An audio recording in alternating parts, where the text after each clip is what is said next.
찬송가 183장입니다. 찬송가 183장.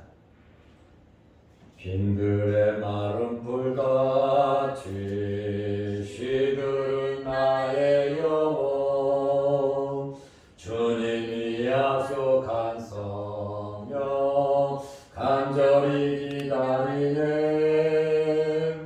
가물음의 마른 땅에 단비를 내리시고 성령의 단비를 부어 새 생명 주옵소서. 반가운 빗소리 들려 산천이 춤을 추네.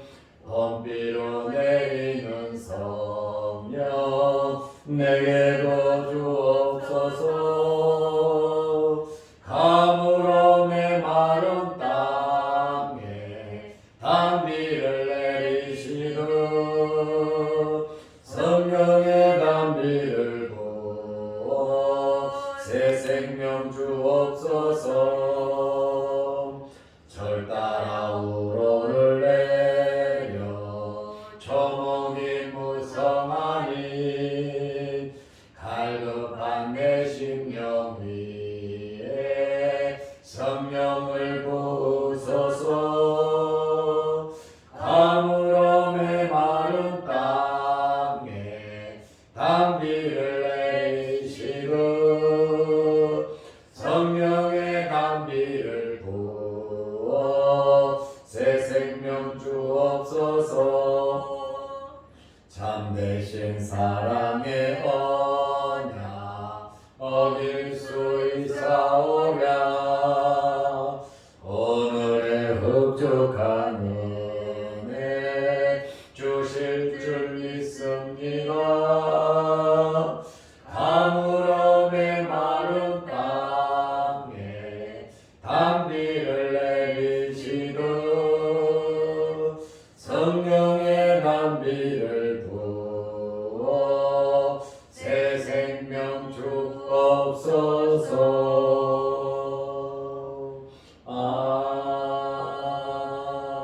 아멘.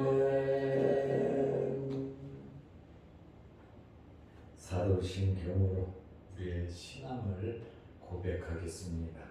전능하사 천지를 만드신 하나님 아버지를 내가 믿사오며 그 외아들 우리 주 예수 그리스도를 믿사오니 이는 성령으로 잉태하사 동정녀 마리아에게 나시고 본디오 빌라도에게 고난을 받으사 십자가에 못 박혀 죽으시고 장사한 지 사흘 만에 죽은 자 가운데서 다시 살아나시며 하늘에 오르사 전능하신 하나님 우편에 앉아 계시다가 별로서 산자와 죽은 자를 심판하러 오시리라. 성령을 믿사오며 거룩한 공회와 성도가 서로 교통하는 것과 죄를 사하여 주시는 것과 몸이 다시 사는 것과 영원히 사는 것을 믿사옵나이다. 아멘. 하나님의 말씀 마태복음 24장 15절 16절입니다. 그러므로 너희가 선지자 다니엘이 말한 바 멸망의 가증한 것이 거룩한 곳에 선 것을 보거든 있는 자는 깨달을진저. 그때에 유대에 있는 자들은 산으로 도망할지어다. 아멘. 오늘은 가장 큰 환란, 그렇다 보니까 대환란이라고 표현을 합니다. 7년 대환란이라고 하는 말이 있는데 7년이라고 하는 기간은 성경에 나와 있지는 않습니다. 오늘 말씀은 가장 큰 환란, 대환란에 대한 말씀입니다. 앞으로 우리에게 엄청난 대환란이 있을 것입니다. 그러나 그 환란이 언제인지는 우리가 알 수 없지만 어떤 사람들은 성도들은 환난을 당하지 않는다 이렇게 말을 하는 사람들이 있습니다. 그러나 모든 성도들에게는 이러한 대환난이 있다는 것을 우리는 알아야 합니다. 그러면 언제 이러한 대환난이 일어나느냐? 예수님께서 재림하시기 전에 대환난이 있습니다. 그래서 성도들이 환난을 안 당한다라고 하는 말을 하는 사람들은 예수님을 열심히 믿고 충성하면 휴거돼서 하나님의 나라에 올라가고 하늘로 올라가고 좀 선착해 소홀히 믿는 사람들은 환난을 통과한다고 이렇게 말을 합니다. 그러나 구원이라고 하는 것은 휴거라고 하는 것은 예수 그리스도를 믿는 모든 사람은 구원을 받습니다. 왜냐하면 구원의 조건이 우리가 잘하고 못하는 것이 아닙니다. 구원은 하나님의 은혜로 되는 것입니다. 우리가 잘 믿고 못 믿는 것은 이 땅에서 복을 받기도 하고 또 천국에 가서 상급을 받기도 합니다. 잘 믿고 못 믿고는 상급의 차이지 천국 가고 지옥 가는 그러한 것은 절대로 아니다라고 하는 그러한 말씀입니다. 그러므로 예수 그리스도를 믿는 모든 사람들은 휴거하게 되어 있는데 언제 휴거하느냐? 대환난 후에 휴거를 하는 겁니다. 예수님께서 대환난 후에 재림하시는데 재림하시고 나서 천년왕국이 이루어지는 거예요. 그래서 천년왕국이 이루어지기 전에 예수님께서 재림하시기 때문에 전천년설이라고 하는 말을 하고 있습니다. 그러므로 우리는 신앙생활을 잘해야 되는 것은 이렇게 엄청난 환난이 있기 때문에 그 환난을 잘 극복하기 위해서 때로는 순교를 해야 되는 시대가 될 수도 있고 때로는 감옥에도 가고 때로는 엄청난 핍박을 받을 수도 있습니다. 그러나 확실한 것은 염려하거나 걱정하거나 두려워할 것이 아니라 하나님의 백성은 하나님께서 지켜주신다는 겁니다. 예수님께서 십자가에 달리셔서 돌아가셨습니다. 그것으로 끝난 것이 아니라 부활하시고 승천하시고 하나님 보좌 우편에 앉으시고 이제 만왕의 왕으로 재림하실 분이십니다. 그러므로 십자가 후에 영광이 있습니다. 어떤 환경에서든지 우리의 믿음과 신앙을 잘 지키시기를 바랍니다. 예수님께서는 환난 후에 재림하시는데 성경을 봐야죠. 마태복음 24장 29절에 그날 환난 후에 마태복음 24장은 계시록이라 그랬습니다. 예수님께서 준말에 대한 말씀을 하신 거예요. 29절에 그날 환난 후에 천재지변이 일어납니다. 태양계가 흔들린다는 거예요. 즉시 해가 어두워지고 환난 후에 달이 빛을 내지 않고 별들이 하늘에서 떨어지면 하늘의 권능들이 흔들린다. 언제요? 환난 후에 이렇게 말을 하고 있습니다. 마태복음 24장 30절에 그때에 천재지변이 일어나고 태양계가 흔들렸죠.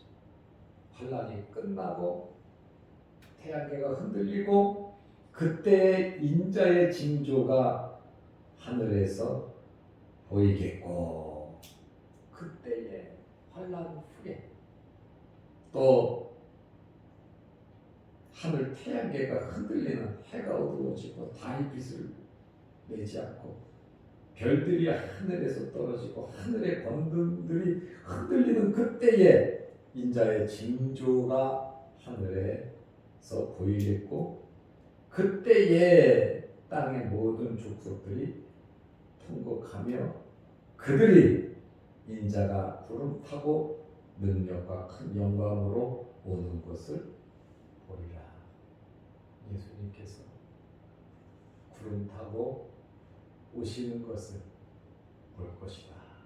주님 재림하실 때에 천사가 그랬잖아요. 승천하실 때에 하늘로 가심을 본 그대로 오시리라 그랬잖아요. 예수님께서 종말에 대해서 재림에 대해서 말세에 대해서 우리로 하여금 깨달아 알기를 원하시면서 다니엘이 예언한 말씀을 다니엘서 9장 27절, 11장 31절, 12장 11절 다니엘서를 인용하면서 말씀을 하셨어요. 그래서 마태복음 24장 15절에 그러므로 너희가 선지자 다니엘이 말한 바 멸망의 가증한 것이 거룩한 곳에 쓴 것을 보거든 읽는 자는 깨달을진저. 깨닫는 여러분들이 되시기를 바랍니다. 이 말씀을 보고 읽는 자는 깨달으라는 것이에요. 여기 멸망에 가증한 것 다니엘서 11장 31절 12장 11절을 인용한 것인데 이 내용은 여호와 경배에 관한 제사는 폐하고 우상을 세우겠다는 거예요. 하나님의 성전이 더럽혀졌다는 거예요. 멸망에 가증한 우상이 멸망에 가증한 것이 거룩한 곳, 거룩한 데 세워진다는 거예요.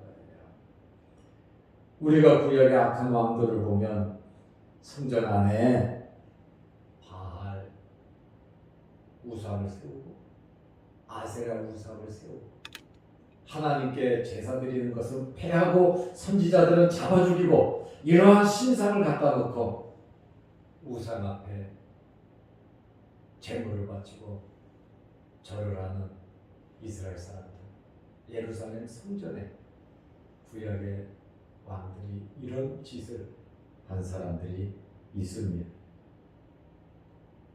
하나님의 거룩한 것을 모독한 것이죠. 여기 가증한 것은 여호와의 권위를 손상시키는 신성 모독과 연관된 말입니다.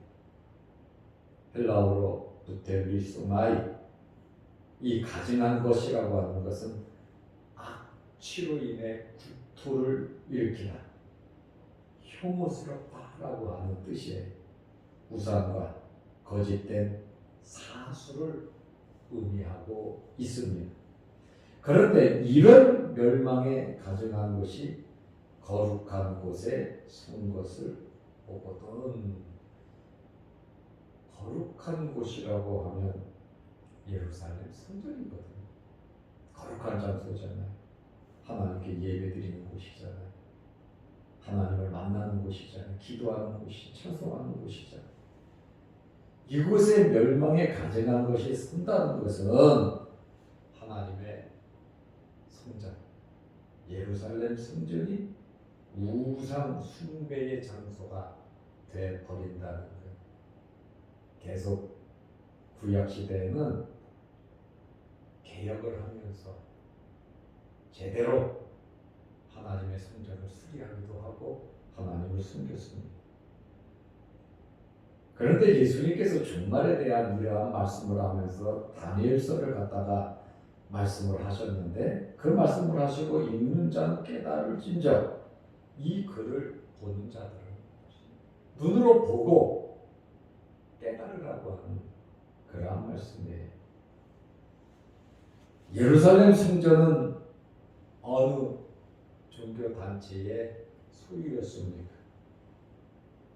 유대교들이 예루살렘 성전을 처음부터 가지고 있었잖아요. 그래서 유대교의 성지가 되어버렸어요. 그리고 교회가 생기면서 기독교 성지가 되어버렸어요. 그리고 지금은 이슬람 교회 성지가 되어버렸어요. 유대교, 기독교, 이슬람 교회 성지가 바로 예루살렘 성전입니다. 예수님께서 고난 받으시고 예수님께서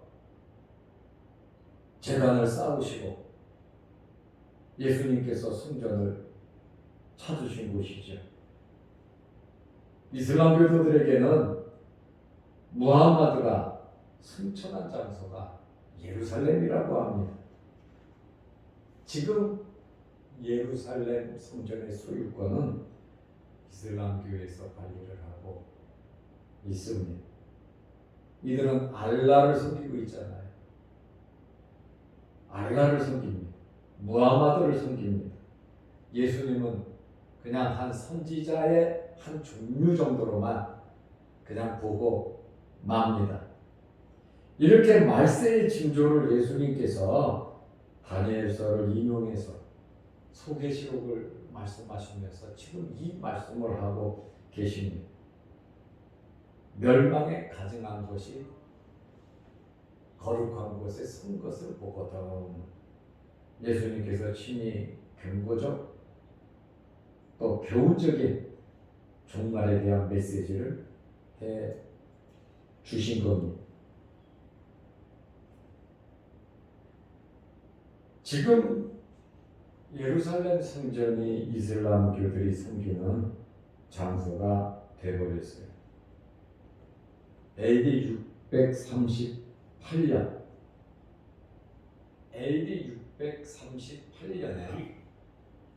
아랍이 예루살렘으로 쳐들어와 정복을 하고 오르마 왕이 무너진 예루살렘 성전 터 위에 이슬람 성전 모스크를 건축하고 알라를 섬겼습니다.